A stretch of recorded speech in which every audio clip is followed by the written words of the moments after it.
கனியாகிய இயேசுவும் ஆசி பெற்றவரே. புனித மரியே, இறைவனின் தாயே, பாவிகளாய் இருக்கிற எங்களுக்காக இப்பொழுதும் எங்கள் இறப்பின் வேளையிலும் வேண்டிக் கொள்ளும். ஆமென். தந்தைக்கும் மகனுக்கும் தூய ஆவியாருக்கும் ஆட்சி உண்டாகுக.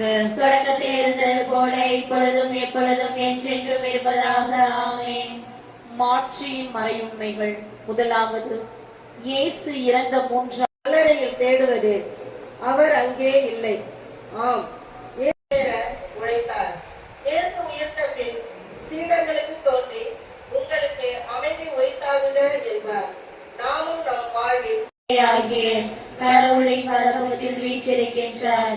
அங்கிருந்து வாழ்வோருக்கும் இறந்தோருக்கும் தீர்ப்பு வழங்க வருவார்.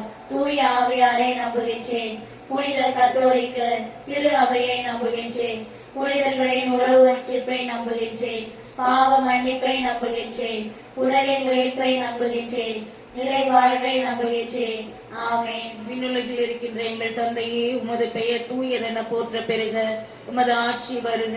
உமது திருவுளம் விண்ணுலகில் நிறைவேறுவது போல மண்ணுலகிலும் நிறைவேறுக. எங்கள் அன்றாட உணவை இன்று எங்களுக்கு தாரும். எங்களுக்கு எதிராக குற்றம் செய்வோரை நாங்கள் மன்னிப்பது போல எங்கள் குற்றங்களை மன்னியும். எங்களை சோதனைக்கு உட்படுத்தாதேயும், தீமையிலிருந்து எங்களை விடுவித்தருளும். ஆமென். அருள் நிறைந்த மரியே வாழ்க. ஆண்டவர் உம்முடனே, பெண்களுள் ஆசி பெற்றவள் நீரே. உம்முடைய திருவயிற்றின் கனியாகிய இயேசுவும் ஆசி பெற்றவரே. புனித மரியே, இறைவன்